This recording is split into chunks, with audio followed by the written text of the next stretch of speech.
Yo, what's going on, everybody? It's your boy Naruto explaining, bringing you guys another Boruto 2 Blue Vortex discussion. Today, I want to talk to you guys about a topic that's been on my mind for a minute now, which is a character dive on Kawaki, focusing on whether or not he has unintentionally dishonored the legacy of Naruto. And by Naruto, I don't mean as in the Naruto franchise. That is not a video we're doing. We're not slandering Kawaki's character, so don't take it that way. But instead, Naruto Uzumaki, the man, and the legacy that he's built in universe is what I'm referring to, because for me personally, I do believe it's one of the more interesting sets of conflict that gets deeper the further we get into the story post Omnipotence, and it is one that I don't think gets enough love when looking at the discourse surrounding Boruto 2 Blue Vortex, due to all the hype that is surrounding things like 10 Directions and Sarada's Mangekyo Sharingan and things of that nature. As previously talked about earlier in this month, we did kick off that soft reboot for the channel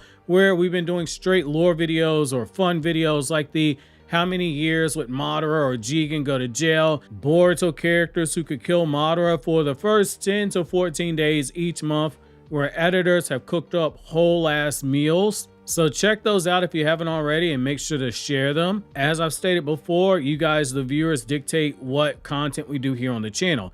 Since the Boruto manga leaks will be happening around the time that you see this video, we'll be shifting to me feeding Boruto fans of this channel for the manga discussions and leaks as they pop up, and the chapter review editor will have the review up for you guys on the 20th, maybe the 21st, depending on when we get the leaks for the chapter itself. It'll be a little tricky this month since the 20th is on a Sunday, so we may or may not get the leaks early. So here's the thing about this topic. It is incredibly nuanced, and it is a very powerful topic. What Kawaki's done, while it is rooted in what I would think most of us would agree is a misguided form of love, he has ironically become the very undoing of Naruto's legacy, a legacy that was built on compassion, understanding, transformation, and on peace. Kawaki, in trying to protect Naruto, has ended up dishonoring the very essence of what Naruto stood for. So what this video is going to do is explore this in two very interwoven parts that are, as you can tell, interconnected. The first part is going to be how Kawaki has ruined Naruto's legacy unintentionally, and the second part is going to look at how this connects to the Buddhist philosophy and the cycle of Samsara, because the character Naruto Uzumaki, the reason why I keep stressing Samsara so much in a lot of Naruto videos, is Naruto's character, just Naruto Uzumaki, the character himself, is a representation of Samsara, and it was done intentionally. That's the whole reason why he got the Sun Seal. So first, we're going to look at how Kawaki has unintentionally ruined Naruto's legacy. So this is a legacy that was built on understanding, but it has since been ruined by obsession. That's where the yin and yang with Naruto and Kawaki comes into play. Naruto Uzumaki, the man, his entire journey was about breaking cycles of hatred. He overcame his orphanhood, his ostracization, and the generational pain, not by continuing the cycle, but rather by ending the cycle. He believed in people that society would have given up on. People like Gaara, people like Nagato, Obito, and even Sasuke. When Sasuke's like, I'm going to kill the 5 Kage, I'm going to kill you, and then I am going to kill the 9 Biju after they undo the infinite Tsukuyomi, and I'm just going to rule this world as a dictator. People like that would have been thrown away by society, and instead Naruto gave them a second chance, and he has inspired peace through empathy and through connection, through compassion. Kawaki was the ultimate beneficiary of this ideology, ironically.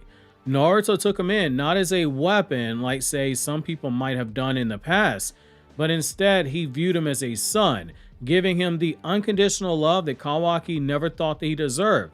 When you look at how people told Naruto he should treat Kawaki, they wanted Kawaki treated the way that Hiruzen treated Kushina. He kept Kushina locked away, isolated in the village. The Minato one-shot manga chapter goes over that. Naruto was being told, treat Kawaki like he is a criminal. Treat Kawaki like he is a weapon, as Shikamaru likes to call Boruto and Kawaki in part 1, bomb brats. Naruto, he saw Kawaki's trauma and he offered him healing, not just a home. And that's what's so symbolic about what you see in those chapters that we have with Boruto, Naruto Next Generations, where you see Kawaki and Naruto really bonding. Yet Kawaki, because he's been traumatized and because he's been unable to process love in a meaningful and healthy way, he internalized Naruto's kindness, the love that Naruto is showering him with a possessive, absolutist,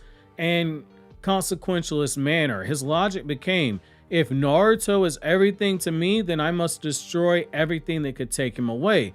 That mind state, it is the exact opposite of everything that Naruto has taught. Naruto's teachings, they promoted trusting in others, especially your comrades, believing in cooperation between people and nations, letting go of hatred, letting go of vengeance, even when you yourself have been hurt, sacrificing yourself for peace, not sacrificing others in order to preserve your own peace, not sacrificing others in order to preserve the very things that you hold dear. Naruto, in a lot of ways, is a second coming of the Sage of Six Paths, because whether or not Naruto himself is ever truly aware of it, Naruto is a character who is very much so promoting the whole concept of ninshu. He's just doing it in a different way than Hagoromo did. Kawaki's actions and their consequences, they have to be looked at. We have to list out all the cascading consequences of Kawaki's, quote, protection of Naruto. He sealed Naruto and Hinata in that time prison, robbing them of agency and choice. He told them, I'm gonna kill your kid. There's nothing you can do about it. And hey, Naruto, when I let you out of here, you can kill me if you want to. He also triggered omnipotence by flipping everyone's memories, so Boruto's now viewed as the enemy. And the worst thing of all is, even though that part was unintentional, he intentionally framed Boruto for murdering Naruto, Naruto's actual son, by basically putting a bounty on him where the entire shinobi world was hunting down the guy who everyone views as being the savior of the ninja world. No, that pisses off Sasuke fans, but that is how Naruto's viewed in universe, as being the one person who saved the ninja world. And speaking of Sasuke, Kawaki's crimes, in particular his crimes against Naruto's legacy, you can't talk the legacy of Naruto without talking about how Naruto was able to reach through the darkness to save Sasuke. Sasuke is spending his entire life making up for the crimes that he's done. Kawaki, in this moment, he has turned Sasuke, Naruto's best friend, the guy who, even though he doesn't get all the credit for it, he is a co-architect of the peace that this ninja world has. And he's turned him into a fugitive yet again, and it's undoing years and years of redemption that Sasuke had. Almost 2 decades of Sasuke trying to redeem from the shadows. And as a result, he has thrown the entire world into chaos. He has reignited very slowly division and militarization. As we are told in Boruto 2 Blue Vortex, the other villages, they're getting very upset with the way that Konoha's handled things. And we saw it firsthand. Gaara was out there in the field looking for Boruto himself because Konoha was acting too slow. Even the feudal lord of the land of fire is getting very pissed off. The villagers, as we're told in chapter 1, they all want Boruto and Sasuke dead.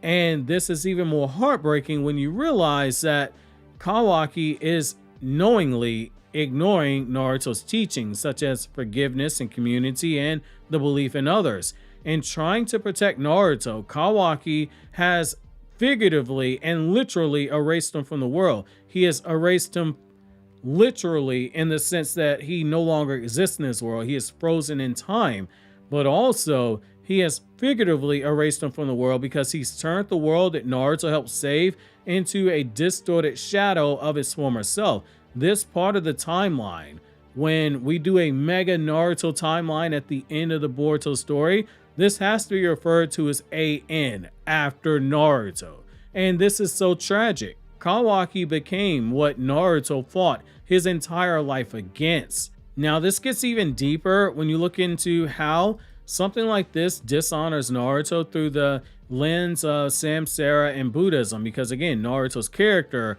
is deeply tied to both of these.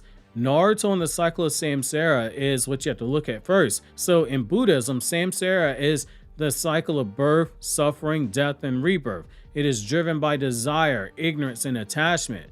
Naruto's entire arc, if you have a firm grasp on Buddhism, it can be read from volume 1 all up to volume 72 of Naruto's manga. You can read Naruto's character arc as a Bodhisattva's journey, someone who has reached enlightenment, freedom from hatred, freedom from vengeance, freedom from ego, and he chooses to remain in this world of suffering to help others reach that state as well. His actions throughout the series, they reflect that. You see it step by step being formed. That is the brilliance of Naruto's writing, in my opinion. He has overcome karma. Karma in this case being his fate to be a Jinchuriki that is feared by others, to be a Jinchuriki used as a weapon. He has embraced impermanence, learning to live without having parents, having mentors like Jiraiya and even someone like Kurama, and losing all of them at various points in the story, whether it be his parents when they died in the flashback in volume 53, or Jiraiya dying in, I believe, Naruto volume 41 or 42, and then you have Kurama who passed away in Boruto volume 13. He's also selfless and compassionate. He's able to forgive enemies. He's able to show mercy, even protect those who have previously hurt him. He has transcended all the karmic baggage from the shinobi world that he was born in, and he's turned it into a new era of peace, and that is a form of nirvana, or a form of liberation from Samsara. And that is why the Kokugan eye that Kawaki has, the same eye that Ishiki has, when you look into what the meaning of what that eye represents, the 8 trifold path, that's why Naruto and Kawaki have to be written as opposites of each other, the same way that the Ashuras and Indras were used for Naruto and Sasuke. Those are Buddhist figures. It's the same thing here. Kawaki and the fall back into Samsara, this is the next thing you have to look at. So Kawaki, on the other hand, he is deeply entangled with Samsara. He is consumed by delusion, believing that only he knows what is best for Naruto.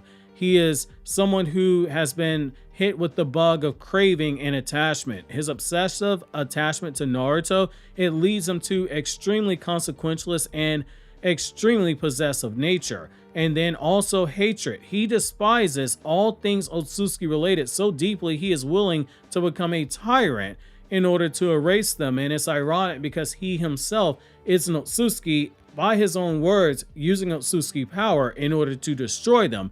In the lens of Buddhism, Kawaki is caught in the 3 poisons: ignorance, desire, and hatred, the very roots of Samsara. And here's the painful twist in all of this.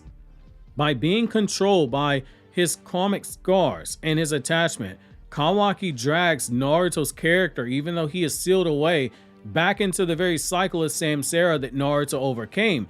Not physically, but symbolically. Naruto, who had reached a state of peace and enlightenment, is now trapped yet again, not just in a dimension, but in a world of pain and conflict that mirrors his very youth. Kawaki's actions, they dishonor Naruto's spiritual journey by unraveling the peace that he earned and forcing everyone back into the very cycle that Naruto has worked so hard to help people overcome. In conclusion, I will finish up and I'll say this. The irony is that we have a protector becoming a destroyer. Obviously, Kawaki will be redeemed, but this is the course his character's on right now. Kawaki sees himself as being Naruto's protector, but his actions show the danger of unexamined trauma and unchecked attachment. In Buddhism, even good intentions can be corrupt if they are rooted in delusion. He believes he is preserving Naruto's dream, but he has polluted it. He has replaced it with his own projection of what is best for Naruto. Thereby, he has unintentionally erased Naruto's legacy, or he's in the process of doing so. Naruto taught him how to live.